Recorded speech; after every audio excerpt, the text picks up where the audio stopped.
নমস্কার বন্ধুরা, আশা করছি আপনারা ভালো আছেন, আমরাও ভালো আছি। আজকে এত গরম আর এত রোদ পড়েছে, তো বর্মশাই বাড়িতে আছে, বললো একটু টক খেলে ভালো হতো। এখন বাজে দুপুর 12:30, তো নিয়ে বসলো তেঁতুল মাখা। তো আমি তেঁতুল মাখা আগে কখনো খাইনি, এবার ফার্স্ট খাবো, দেখবো। তো আমার বর্মশাই খুব ভালোবাসে টক খেতে, আজকে বাড়িতে আছে, বানিয়ে নিল তেঁতুল মাখা। ফার্স্ট টাইম ট্রাই করলাম, খেতে খুব ভালো হয়েছিল, কিন্তু ভীষণ টক। নাইস। তো এখানে তেঁতুল মাখা হয়ে গেছে, আমি এখানে মাখছি আমার জন্য শশা মাখা। এখানে নিয়ে নিয়েছি 2টা তেঁতুল, একটু লঙ্কা আর কাঁচা লঙ্কা নিয়েছি 2টো, লবণ আর নিয়েছি চিনি। আর শশাগুলোকে আমি এরকম করে কেটে নিচ্ছি, শশা মাখা করব, মেখে দিব, আমিও খাবো। তো এখানে ছোট ছোট করে সব শশাগুলিকে কেটে নিলাম।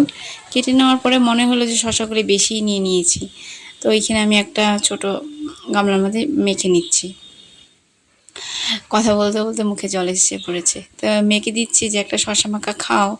তো মেয়ে আগেই তো তেঁতুল মাখা খেয়ে খাচ্ছে, স্বাদ পেয়েছে অন্যরকম, তো আর খাচ্ছে না। বড়মশাইকে দিলাম একটা, কিন্তু তাদের মুখে স্বাদ সেরকম লাগলো না, তাদের মুখে তেঁতুল মাখাটাই ভালো লেগেছে।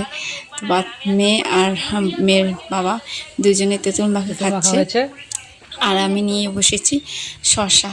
তা বহু দিন, মানে বহু বছর হয়ে গেল আমরা দুজনে বসে, একসঙ্গে বসে এরকম সময় পাস করিনি।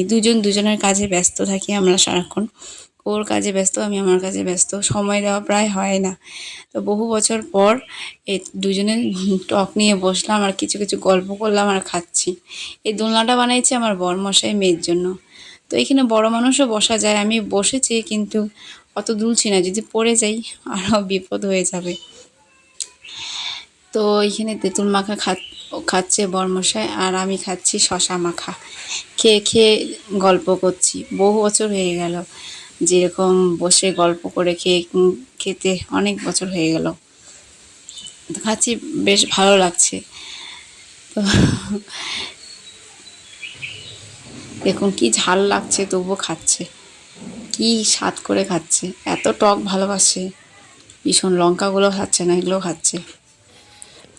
তো আমি শশা মাখা খাচ্ছি, তেঁতুল মাখা খাচ্ছি। আজকে ব্লগটা এই পর্যন্তই। যদি ভালো লাগে লাইক কমেন্ট শেয়ার করবেন। নমস্কার, টাটা, বাই বাই।